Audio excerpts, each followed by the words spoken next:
Welcome to Walking the Room, starring Greg Anthony and Dave Carrot. You're a fucking idiot. Why? This is why. Okay. Nobody even fucking. This is why we can't get over 400 and the radios turn off. Click and radios. Radios? Yeah, you're right. No, they're shutting down the radios. God, you fuckball. Okay, we're starting it again. Ready? Here we go.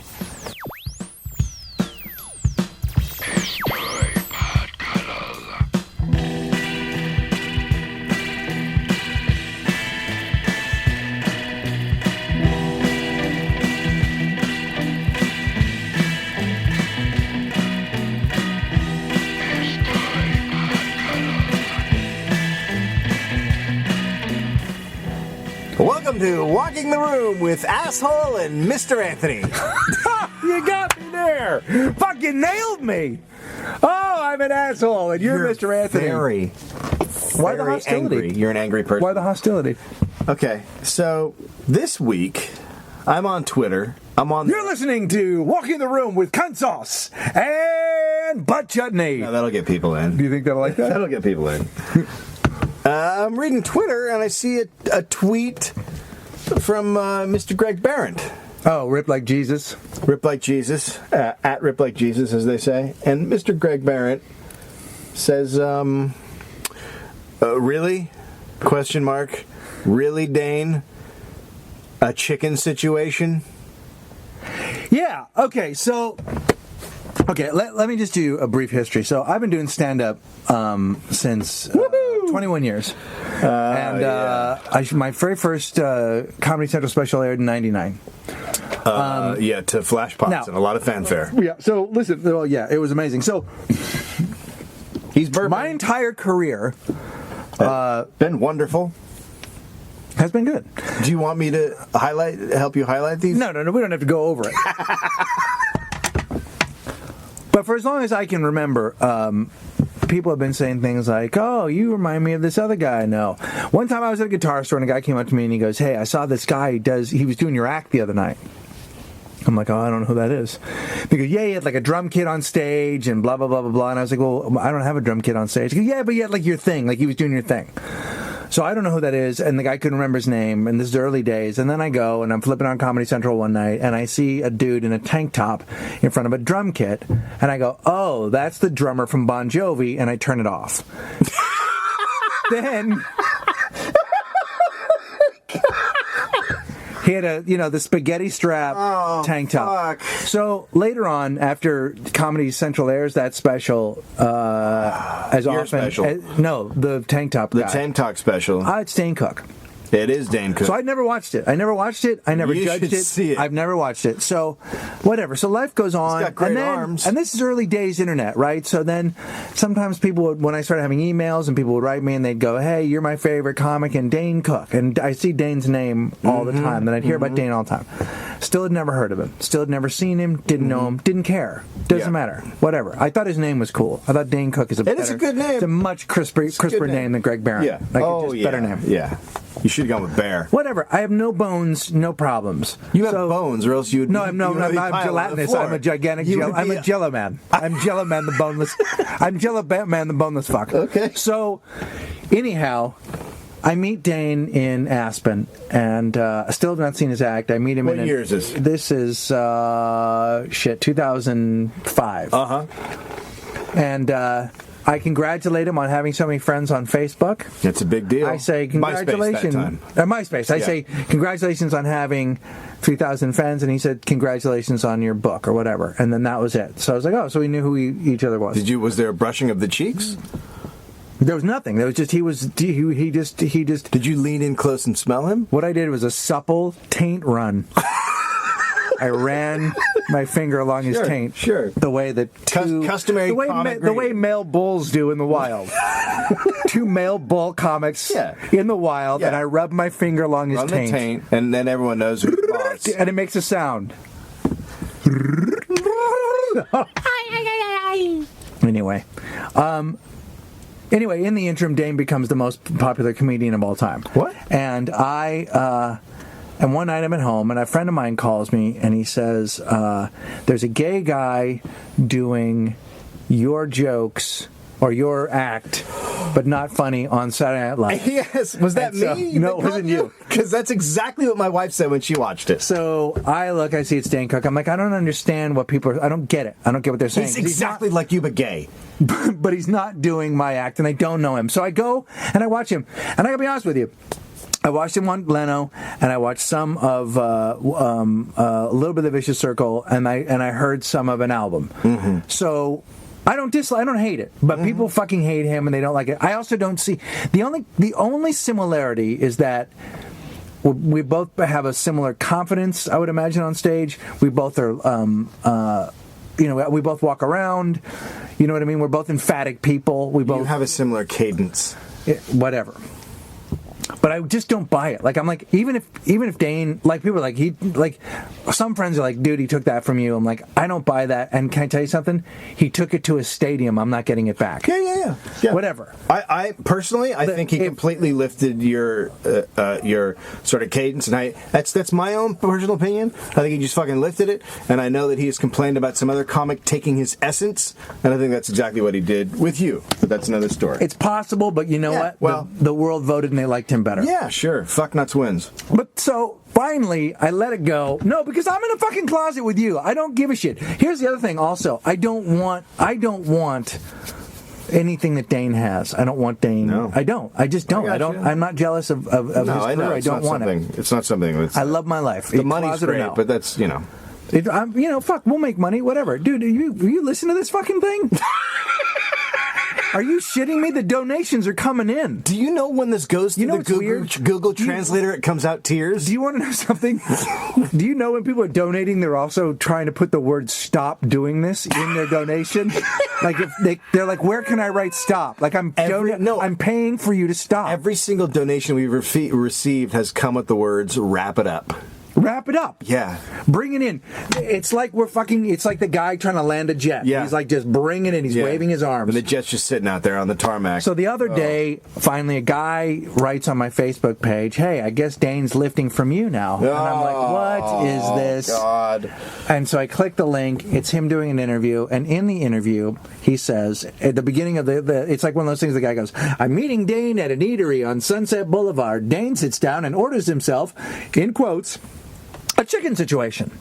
So he orders himself a classic bit of yours. He orders a classic Barron bit. Now, I don't know if you've been to the Greg Barron Cafe, but you can order chicken situations. You can order Crybaby Spider-Mans. So that's when I wrote, really, Dane? Can't you just have an original lunch? My point is, so here's the thing that's so weird about it for me. Did he respond to that? No, he didn't write back. He has a billion people. He doesn't give a shit, and it doesn't matter. But the thing here's the thing. Chicken situation's mine. It's in my opinion, if I think of one bit that is specifically yours, that is like a phrase that is catches on, and other people will say and blah blah blah. That's yours. That's the number one phrase that comes from your act. Here's the thing. This is how you can tell somebody is, and this is true of any comedian that you really like. Doesn't matter whether you think they are alternative or mainstream. They have marquee bits that you fucking say Hot Pockets and you go Gaffigan. Yeah. And he took that fucking thing For and me, he it's made don't it shit in the car. His. Your Don't Shit in the Car. Yeah. Patton is fucking Robert Evans and Yoshinoya Beef Bowl. Yeah. And, you know what I mean? Everybody's got that thing that they do. And if you have a career, you have a few of those.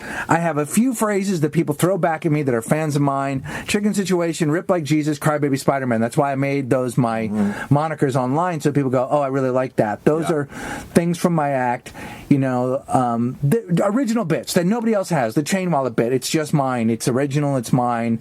You have those moments, and then you have bits that you do that you go, that could fucking be anybody's, and it's, you know what I mean. And so I don't know enough of Dane's catalog. I know that he has original Dane bits. I know he has things that are. I don't know anybody else who has a flip a cashew into your mouth off your cock bit. No, you don't. For a reason, but.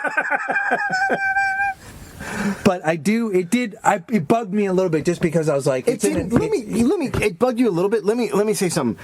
He did it in a venue where he can't be accused of stealing, but he's stolen, because any fucking comic in the world, even when they're in a conversation and they say chicken situation, would they immediately go, that's a Greg Barron thing? Because even when you're talking to other comics or anybody else and you say something another comic does, you say, I don't know if somebody does that. He did it at a fucking interview.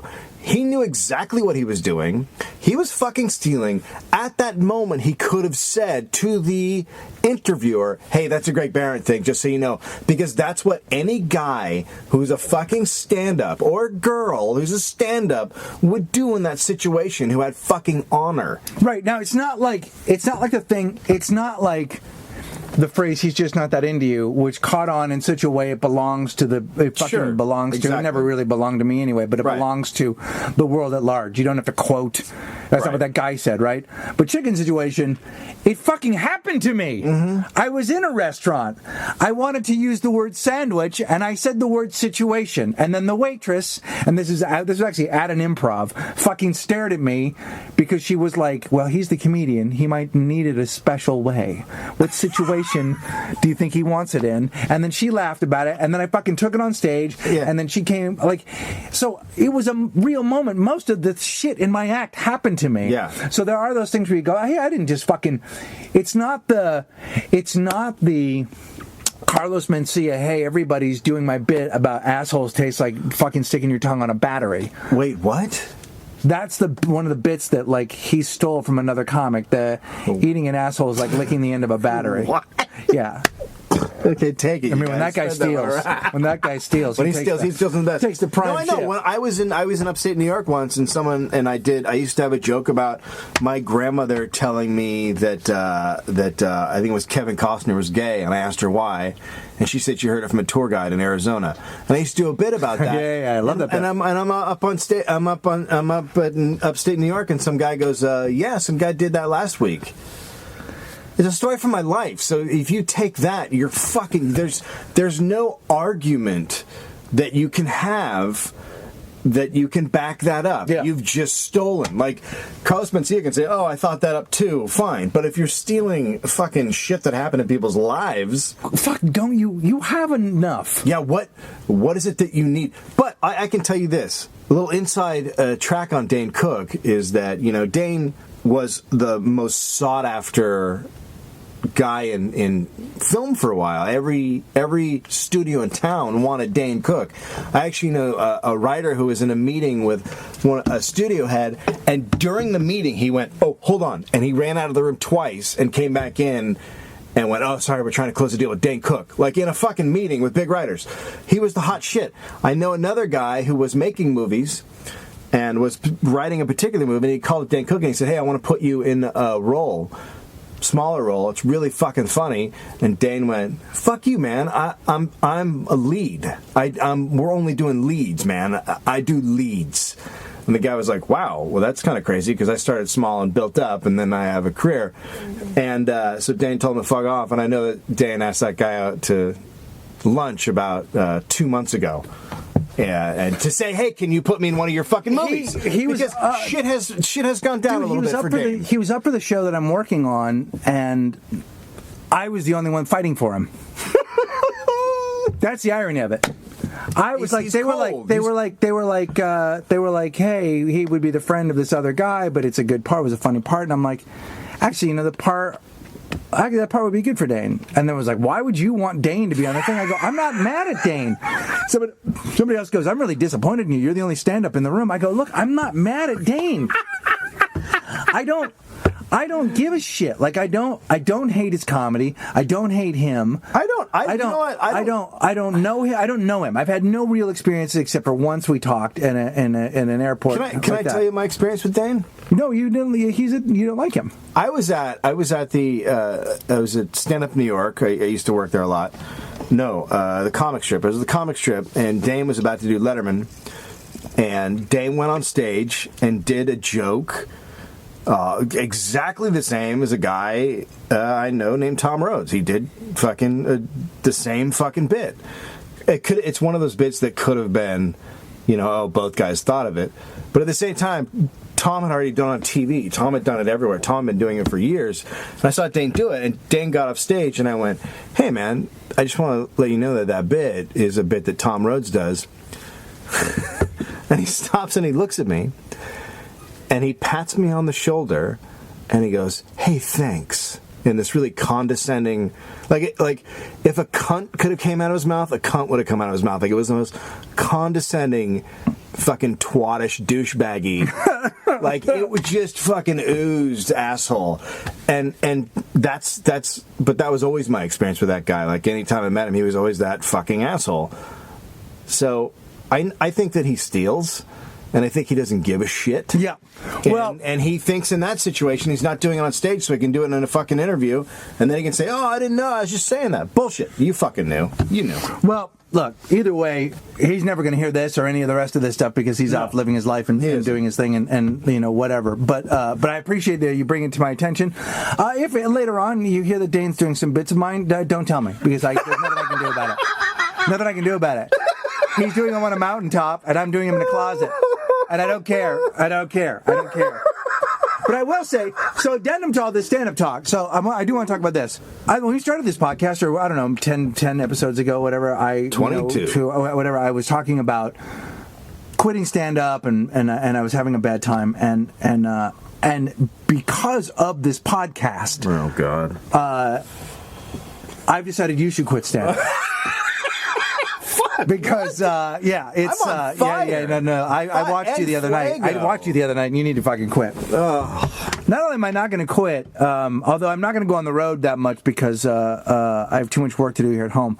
But I did a set maybe 2 months ago, opening for Patton Oswalt and Janine Garofalo, and it was 44 minutes, and it was one of the best sets I've ever had, and it was recorded, and it has some old stuff and mostly new stuff, and I don't know what's I'm gonna put it out later on this year. Like that's how psyched I am about what's happened in the past couple of months, and that I just am psyched to be doing stand-up again. So I'm not giving it up. I'm going to put out something new at the beginning of the year, whether I put it out myself or whether somebody else puts it out.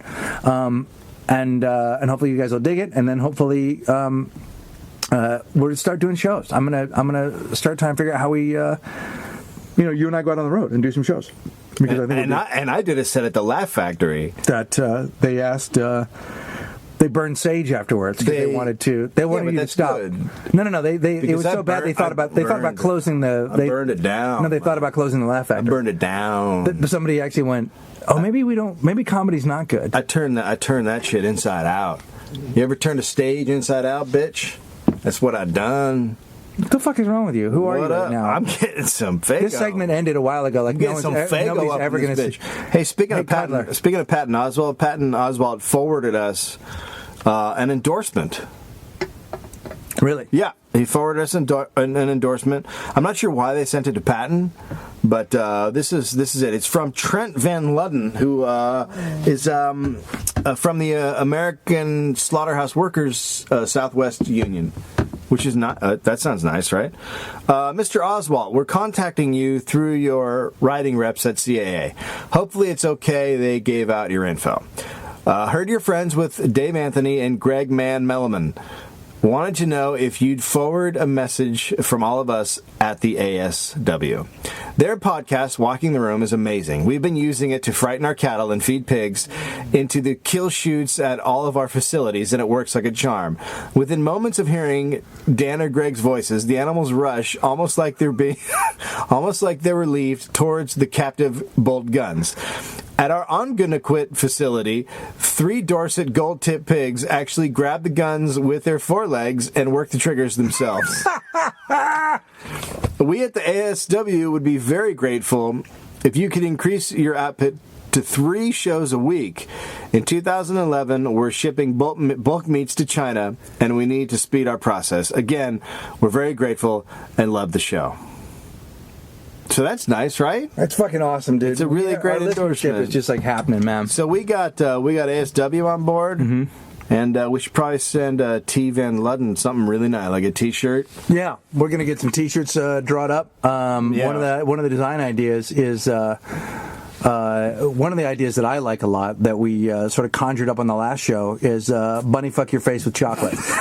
And apparently, buddy, fuck your face with chocolate. It's time for walking the room. a very generous artist has offered to make that into a T-shirt. Yeah. So we're going to have a bunny fucking your face chocolate T-shirt. Yeah, hopefully we'll have a bunny fuck your face with chocolate T-shirt because that's how we do it. Yeah, that's how we roll. All right. Yeah.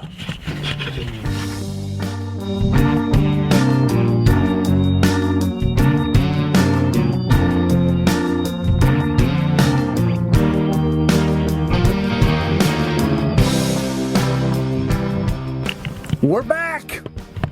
Welcome. You're listening to Walking the You Room. fucking leaned in like you leaned in like you're gonna do something good, and then you. What the fuck is that? What would be good? Here we go. Is if Here's a Dave Anthony. Like you fucking leaned in like some shit was gonna happen. Punched you through your dick and my fist came out of your asshole. Do you know what you fucking are? I was trying to think about it the other day. You're like having a fucking headache. Like you are the human embodiment of a fucking headache. You're like a slow, dull pain right behind my fucking eye. What are you doing? Not looking at you. Oh, man. I'm sorry, were you saying something? No, yeah, you're like a fucking headache. You're like fuck. You're human diarrhea. Oh, my God, dude. Go ahead. I swear to God. What do you have to talk about? Shit fuck. No, what do you got to talk about? Here's what's fucking bumming me out. 3 weeks ago, I was full P90X. I do it. Oh, yeah. I get super sick. Yeah. Now I'm fucking fatty town, dude. I haven't done shit in two weeks, dude. How much fat have you put on? I put on like 4 or 5 pounds. Really? Yeah.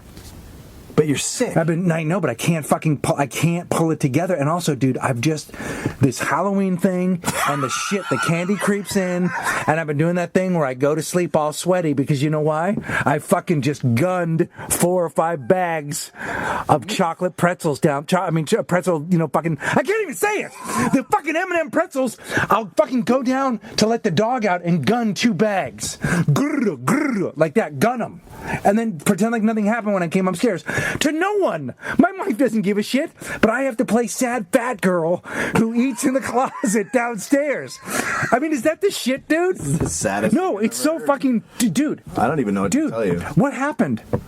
I was on my way to fucking Nick Cage. I was going full... I see you just walking around with curlers in your hair and moo-moo. Oh, my God, dude. I was fucking brownies. Up in the morning, pull-ups, push-ups. Yeah.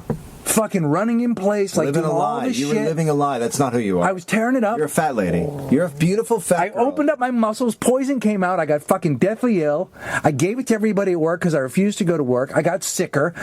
You were here for 2 shows where I was like, blah. And in that time, dude, great. I've gone biscuits. I've gone biscuits to balls, and I've been fucking eating. So you're a sad girl, and when you feel bad about yourself, you eat a lot of candy. I can go to bed at night sweating from eating.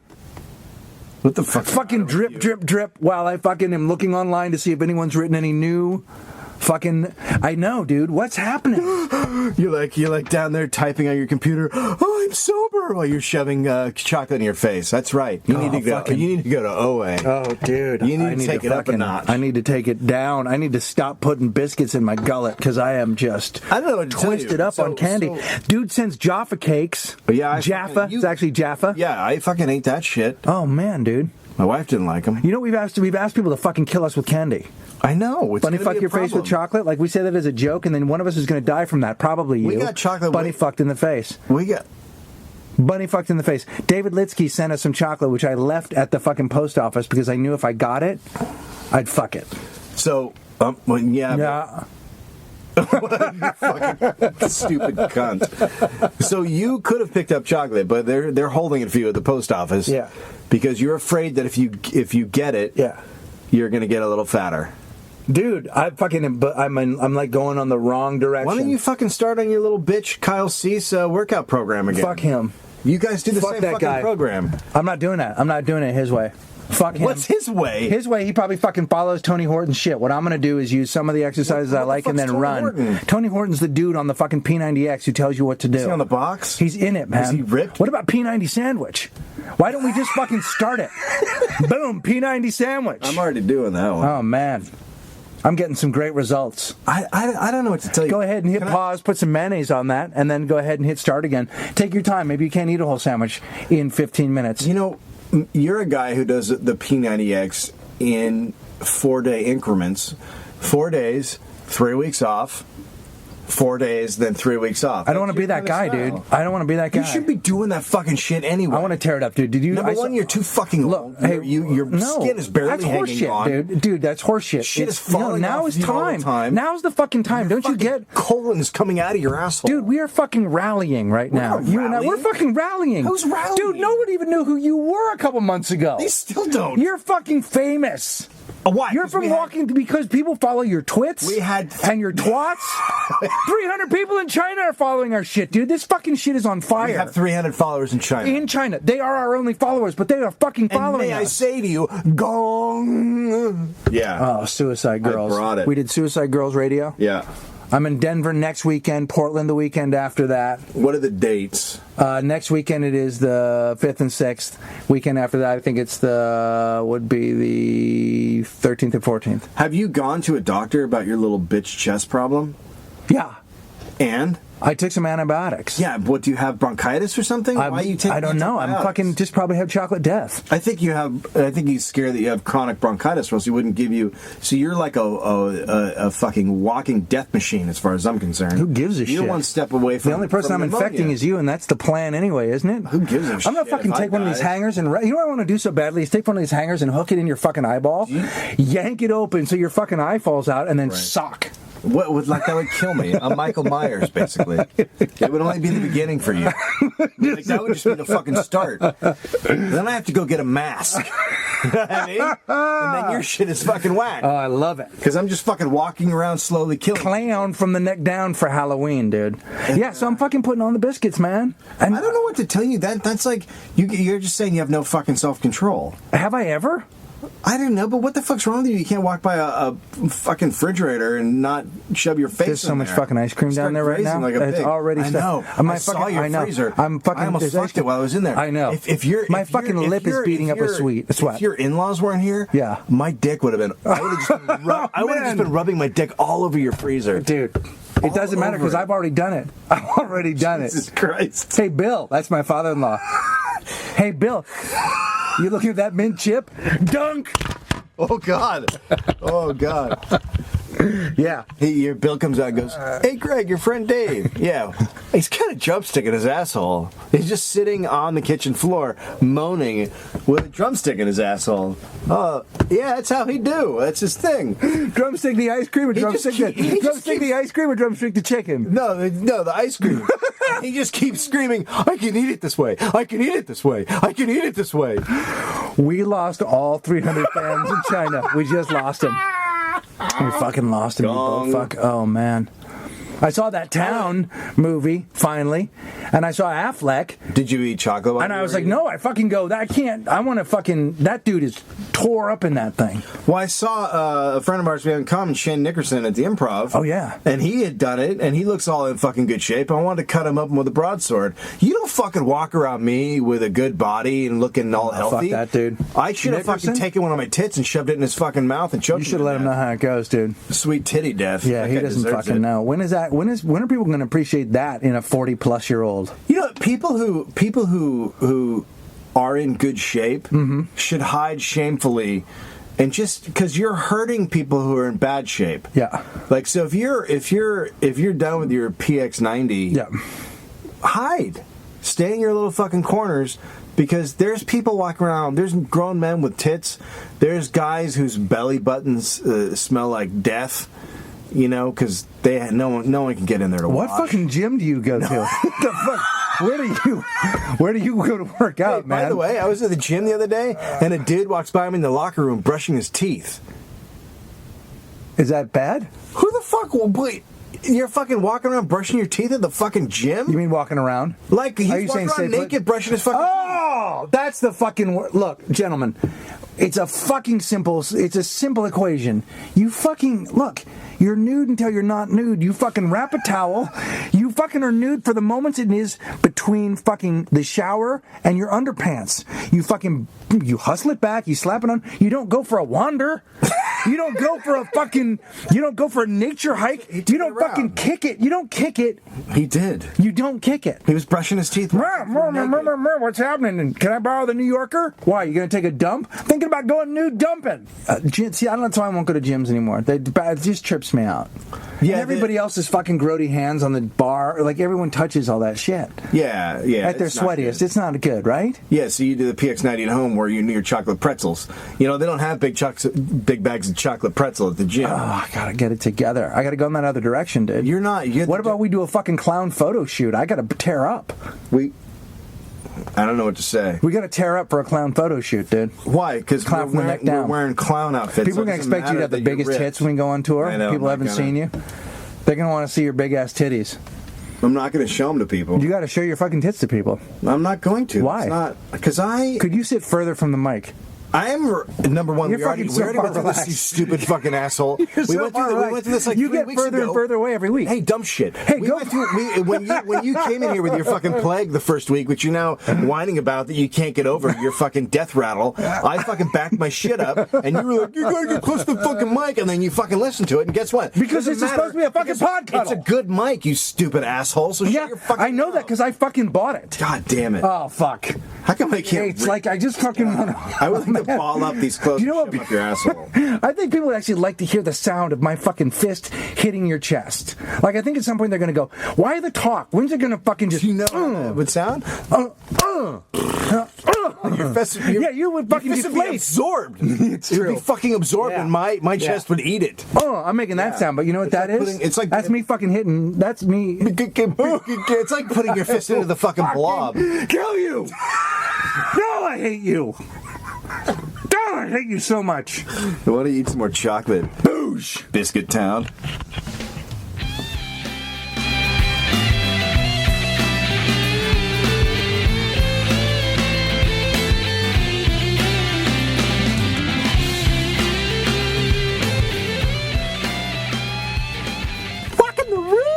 Walk in the room. What do you? Just let me do it alone. I was gonna do something funny, and then you came in with some fucking what was that? I was doing like a shitty metal fucking voice, and you come in with this bullshit Huey Lewis nonsense. Like what the fuck was that? I thought you wanted to. I thought you were trying. I thought you were getting this. I thought you were trying to like lead an improvisational. You're the worst. I thought you were doing.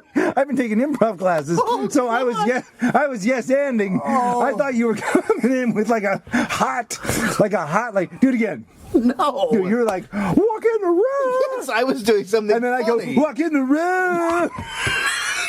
God, fuck. It's so awful.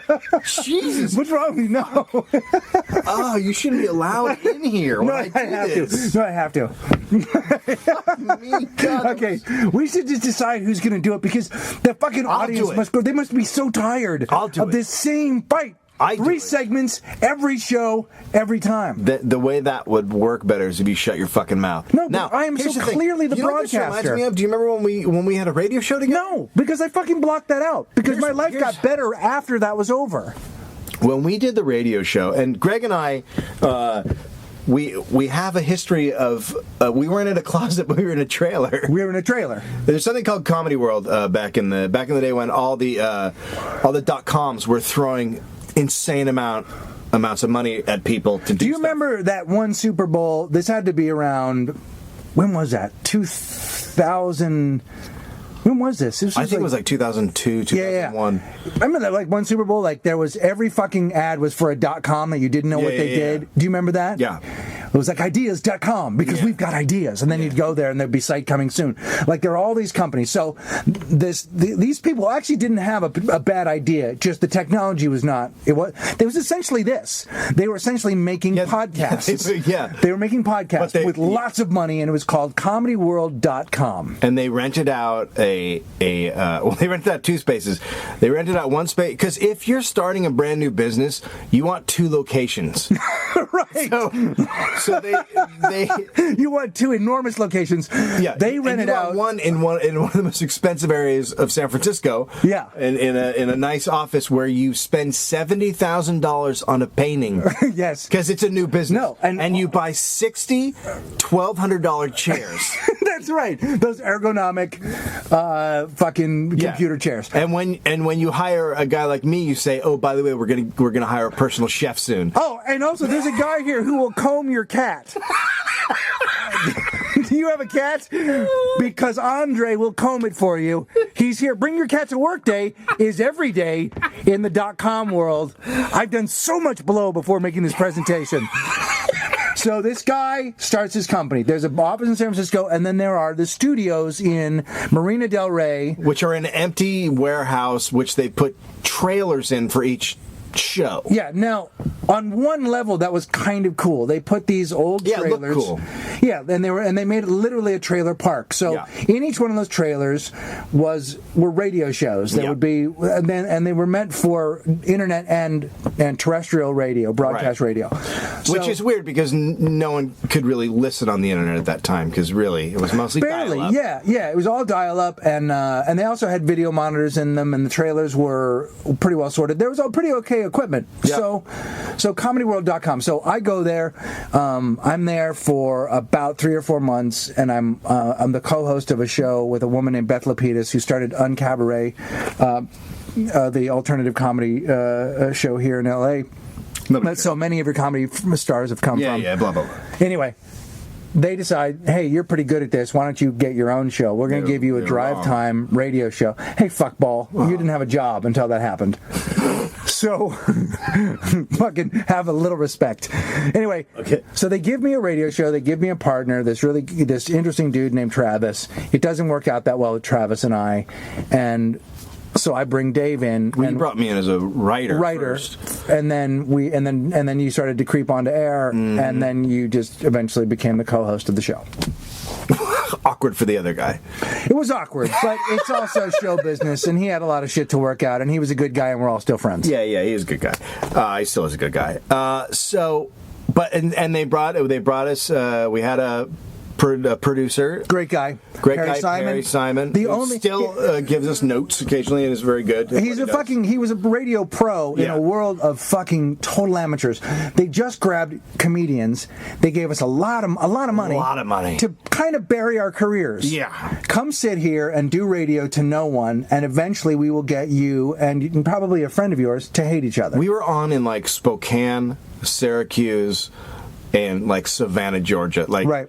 Those were the radio areas. And every once in a while they'd be like, "Hey, good news! We got on some more actual radio stations." Oh, really? What? Well, not your guys' show. Bobby Slayton in the morning is going to be on, but you guys are not. But we're working on you guys. Right. There was a bunch of other radio shows there. But really no big stations, and it was just this thing that was being heard nowhere. It was like paying your friends to experiment with their friendship and mind fucking them until they hate each other. Yes. They would tell us to yell at each other more and to get more angry at each other, and they would pull me aside and be like, "Fucking, don't give him hell in there. Let him fucking have it. Like, you don't agree with Greg. Like, you're the guy who doesn't want to listen to his fucking bullshit." And I'd be like, "No, we're friends." So No, that's not good radio. We do not need guys agreeing. And then we started having problems because it was so tense and weird. Yeah. And they would tell me to argue with you more, and then you would get mad on air that I was arguing with you, and then it just became this fucking nightmare. And then I started complaining on air a lot. Do you remember the time? Is the guy the programmer? Is he the GM? What the fuck is that guy? I don't know. That guy Jay. Remember the guy with the beard? Do you remember the time that he came in the so I'm sitting in the trailer, and he comes in after the show, and he goes. So we would do a show. Now let's tell the audience what the show is. Yeah, it was called the Manversation. It's two guys talking about manly stuff. Except not really. No, look, you know me and you know Dave. Like this show that if we just done this, you wouldn't be able to fucking call us because we'd both be dead. We were. It should have called the girl-versation. Right. I mean, Dave and I like to fight. We like to pick on each other, and then we like a lot of the same shit, and we agree on a lot of the same things. Yeah. Anyway, so the show was called The Manversation. It was the point of we're going to talk about being guys, which is such a horseshit fucking conceit. But anyway. They want us to do like a Maxim magazine, right? But that we don't. Fuck There's that a guy shit. that does it. His name's Howard Stern, and he's hugely famous. People aren't going to sit around their computers listening to... No, and they don't need more than one. There's the one guy, and he's the fucking king of all that shit, and then we should do something different. What? Right? Yeah, you'd think so. Right? Then there's Adam Carolla. You have an Adam Carolla, right? You have that. There's fucking Bobby Slayton on our own station. So, Jay comes in, and I'll never forget this. So, our trailer is like on one side of the warehouse, and then you walk out of the trailer warehouse, and then there's another warehouse that you walk through.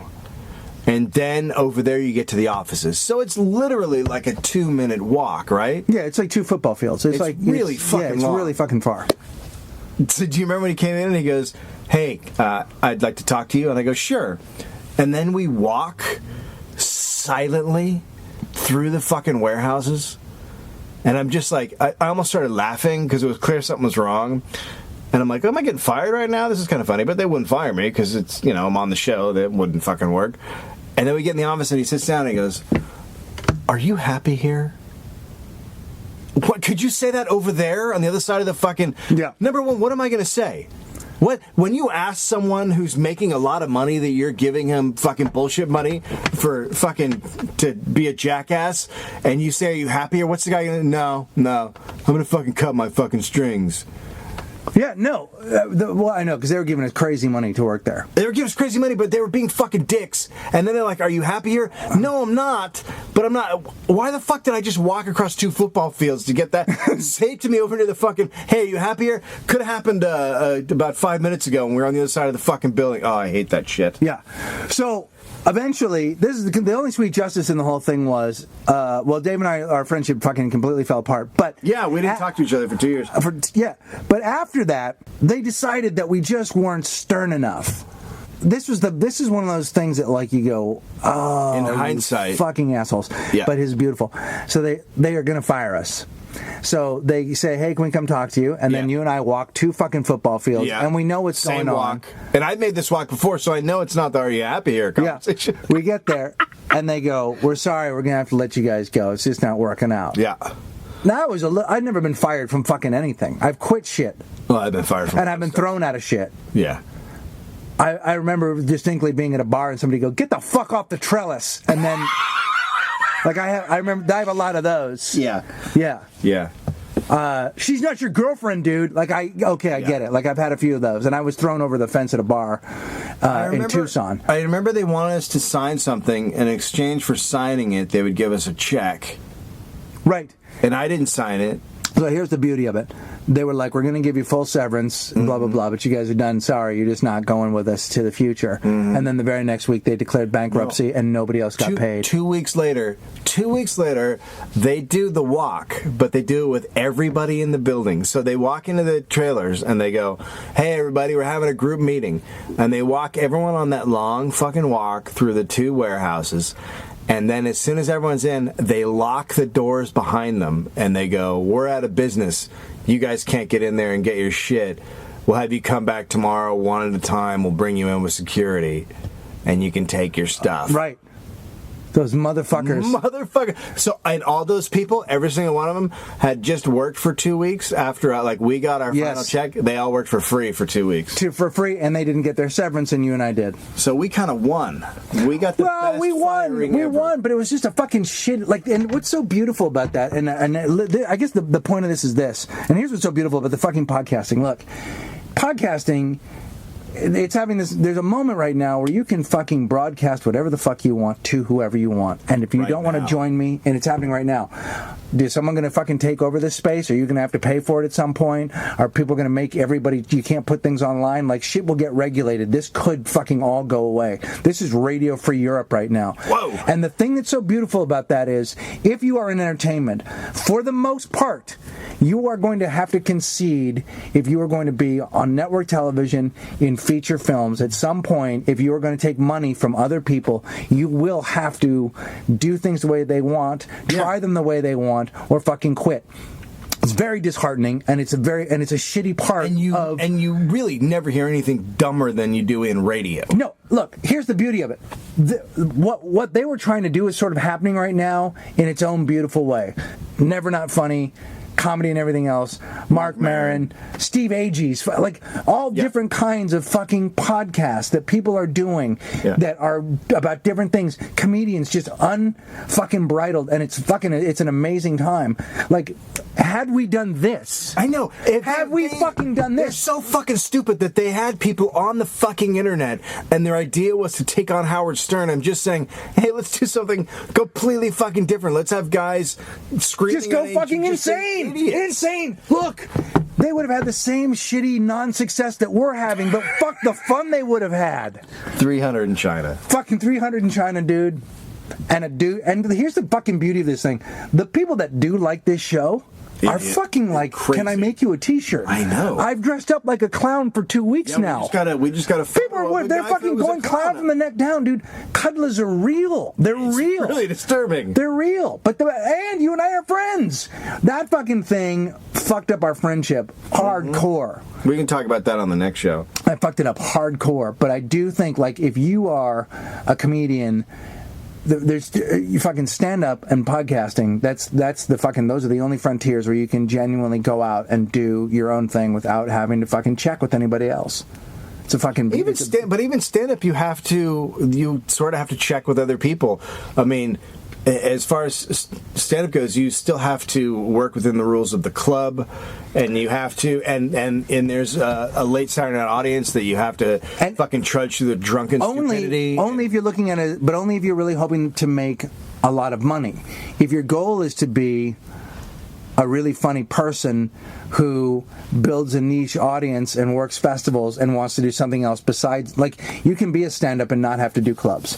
It's becoming true now that you can do festivals, you can do fringe festivals, you can go to Europe, you can go to places where those things don't exist. That comedy club structure is beginning to fall apart, and people are like, well, fucking Zach and Patton and Brian fucking said no. I know. David Cross said fucking no. Like, I remember it's like, oh, he's doing rock clubs, but what he was saying is, he wasn't trying to be fucking cool and do rock clubs.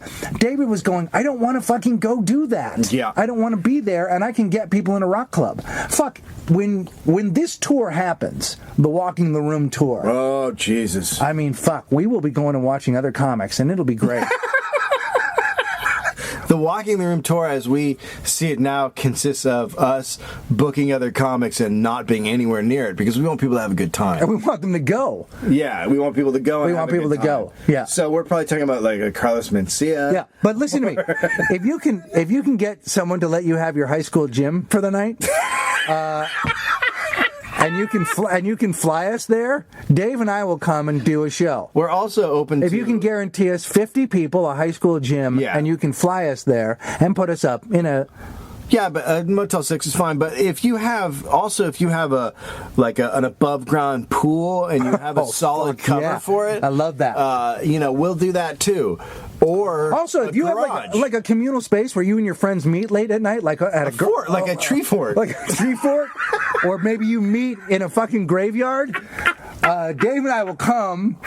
We will bring. I'll bring it. If you can bring a generator, I'll bring an amp, and I will actually play the theme song, and then we'll. I mean, basically, what we're saying is, if you live near a supermarket and they have some milk crates, steal a couple of milk crates, and just haul them out into an open field. And if we can get some kind of power, forget the power source. We just need like a funnel. Like if you have yell out. Oh my God! If you have a funnel, if you've got a funnel and a family gathering, like let's say you've already, so you don't have to book the thing. Let's say you're gonna go to like a family dinner, and we'll meet you. Just send us a bus ticket. And a couple cases of Faygo, and Dave and I will come to your family gathering. We're good. Look, if your family can feed us nuts. Yeah, oh my God. If your family can stand to be bunny fucked by chocolate in the face, or if they want a fucking heap and serving of cunt chutney or any of the other delights that we serve, I'll sleep. And I've said this before. for a tour, I'll sleep in Manure. I will. Yeah. I'm happy to. Like even in a nice hotel. Like even if you get a nice hotel room, but you fill that hotel room with manure, Dave will sleep in it. Look, I'll go to the Plaza in New York if you put horse shit in one of the rooms, and I'll sleep in it to entertain you, because we love nothing more than what we do, and it can't be any different than fucking standing in the closet by my smelly shoes and doing a podcast. I just need a special colostomy bag for my tears. Listen to me.